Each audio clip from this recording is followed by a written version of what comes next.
Hello guys, అందరూ ఎలా ఉన్నారు? Welcome to my YouTube channel. ఇది మీకోసమే. సో నేనైతే యూట్యూబ్ ఛానల్ స్టార్ట్ చేసి 3 months అవుతుంది. సో ఇప్పటి వరకు నేను షార్ట్ వీడియోస్ అప్లోడ్ చేశాను, కానీ ఇది వచ్చేసి నాకు చాలా స్పెషల్ వీడియో. ఒక మంచి సిగ్నేచర్తో నా ఫస్ట్ వ్లాగ్ని అండ్ అలాగే నా ఫస్ట్ లాంగ్ వీడియోని అప్లోడ్ చేస్తున్నాను. సో మీకు థంబ్నెయిల్ చూస్తేనే అర్థమైపోయి ఉంటుంది ఈ వీడియో దేని గురించి అనేది. ఇది మీరు ఒక డిఐవై అని కూడా అనుకోవచ్చు, ఎందుకంటే ఇది ఎవరికి వాళ్ళు ఇంట్లోనే చేసుకోవచ్చు అనమాట. సో మీ అందరి సపోర్ట్ అనేది నాకు చాలా ఇంపార్టెంట్. మీరు నా ఛానల్ని ఫస్ట్ టైం చూస్తున్నట్లయితే ముందుగా నా ఛానల్ని సబ్స్క్రైబ్ చేసుకోండి అండ్ అలాగే ఈ వీడియోని స్కిప్ చేయకుండా ఎండ్ వరకు చూసేయండి. సో ఫస్ట్ అయితే మనం బ్యాక్ డ్రాప్ డెకరేషన్ కోసం ఇలా సపోర్ట్ కింద నేనైతే ఒక 3 మాప్ స్టిక్స్ని యూజ్ చేసుకొని వాటిని మూడింటిని కూడా నేను ఇలా టై చేసేసుకున్నాను. సో మీ దగ్గర ఇంకేమైనా స్టిక్స్ ఉన్నా కూడా మీరు అవి యూజ్ చేసుకోవచ్చు. నాకేంటంటే సేమ్ హైట్లో కావాలి కాబట్టి నేను 3 మాప్ స్టిక్స్ని ఇలా యూజ్ చేసుకున్నాను. అండ్ అలాగే నేను ఇట్లా ఆర్టిఫిషియల్ గ్రాస్ అనేది పర్చేస్ చేసుకున్నాను మార్కెట్లో. మీది ఆన్లైన్లో తీసుకున్నట్టయితే కనుక మీకు ఒక్కొక్కటి 200 బిలో పడుతుంది. సో మీకు ఎన్ని పీసెస్ అయితే కావాలనుకుంటున్నారో మీరు అన్ని పీసెస్ని పర్చేస్ చేసుకోండి. సో చూస్తున్నారు కదా, నేనైతే ఈ 3 సైడ్స్ని ఇలాగ నేను అరేంజ్ చేసేసుకున్నాను ఆ ఆర్టిఫిషియల్ గ్రాస్ అనేది. నేను ఇక్కడ థర్మాకోల్ షీట్ అనేది వాల్కి స్టిక్ చేసుకుంటున్నాను. సో దట్ నేను వాల్కి ఓన్లీ 3 డబుల్ టేప్స్ యూజ్ చేయొచ్చు.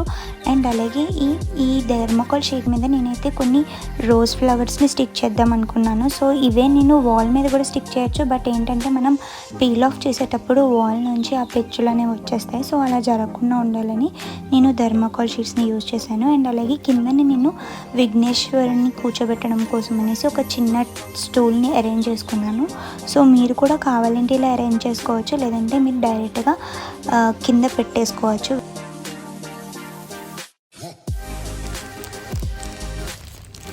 సో నేనైతే ఇలా ఒక 2 ప్యాకెట్స్ ఆఫ్ ఆర్టిఫిషియల్ రోజెస్ అనేవి తీసుకున్నాను. సో మీరు కనుక మీ దగ్గర ఒరిజినల్ ఫ్లవర్స్ ఉంటే యూజ్ చేయొచ్చు.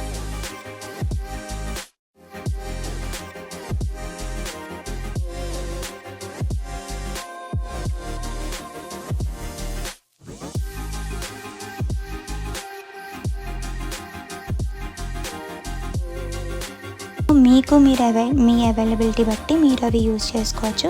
అండ్ అలాగే నాకున్న ఎక్స్ట్రా చామంతి పువ్వులు అనేవి ఉన్నాయి. కొంచెం న్యాచురల్ లుక్గా ఉండాలి అని చెప్పేసి నేను అవి అక్కడక్కడ స్టిక్ చేసుకుంటున్నాను. సో మీరు చూసినట్లయితే ప్లెయిన్ గ్రాస్ అనేది చాలా బోడిగా కనిపిస్తుంది, అందుకని ఇవి పెడితే కొంచెం బాగా బ్రైట్గా కనిపిస్తుంది అని చెప్పేసి నేను ఇవి అరేంజ్ చేసుకుంటున్నాను.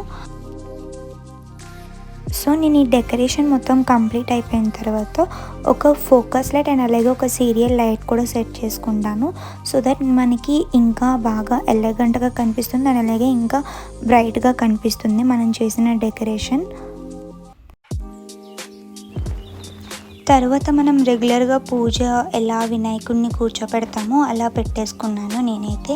అంటే 2 బొమ్మలు ఎందుకు పెట్టుకున్నాను అని అనుకోవచ్చు. సో మీరు పైన చూస్తున్నారు కదా, ఇదైతే మాత్రం ఆర్టిఫిషియల్ అంటే ఏమంటారు పిఓపి బొమ్మ అనమాట. సో కింద చూస్తున్నారు కదా, ఇదైతే మనకి మట్టి వినాయకుడు. సో మనమైతే మట్టి వినాయకుడు అనేది ఎక్కువ ప్రిఫర్ చేయాలి, ఎందుకంటే అది ఈకో ఫ్రెండ్లీ. సో మోస్ట్లీ పిఓపిని అందరూ అవాయిడ్ చేయాలి. సో నెక్స్ట్ ఇయర్ నుంచి నేనైతే ఇలా మట్టి వినాయకుడిని కొంచెం పెద్దది పెట్టుకోవాలనుకుంటున్నాను. మీరు ఎలా మీ ఫెస్టివల్ని సెలబ్రేట్ చేసుకున్నారనేది కమెంట్ చేయండి. అండ్ అలాగే నా డెకరేషన్ ఎలా అనిపించింది అని కూడా కమెంట్ చేయండి. సో మేమైతే ఇట్లా ప్రసాదాలు పెట్టేసి మా పూజని కంప్లీట్ చేసుకున్నాము. సో ఫ్రెండ్స్, నేనైతే ఈ వీడియోని వినాయక చవితి తర్వాత రోజే పోస్ట్ చేద్దామని అనుకున్నాను, but due to some personal reasons నేను ఈ వీడియోని పోస్ట్ చేయలేకపోయాను. బట్ నాకు అనిపించింది ఖచ్చితంగా నేను ఇది నా ఫస్ట్ వ్లాగ్ కింద పెట్టుకోవాలి అని చెప్పేసి. సో మీకు నా డెకరేషన్ ఎలా అనిపించిందో ఖచ్చితంగా కమెంట్ చేయండి. అండ్ అలాగే మీకు ఈ వీడియో యూస్ఫుల్ అవుతుందని కోరుకుంటున్నాను. సో ఈ విఘ్నేశ్వరి బ్లెస్సింగ్స్ అందరికీ ఉండాలి. See in my next video. Bye bye.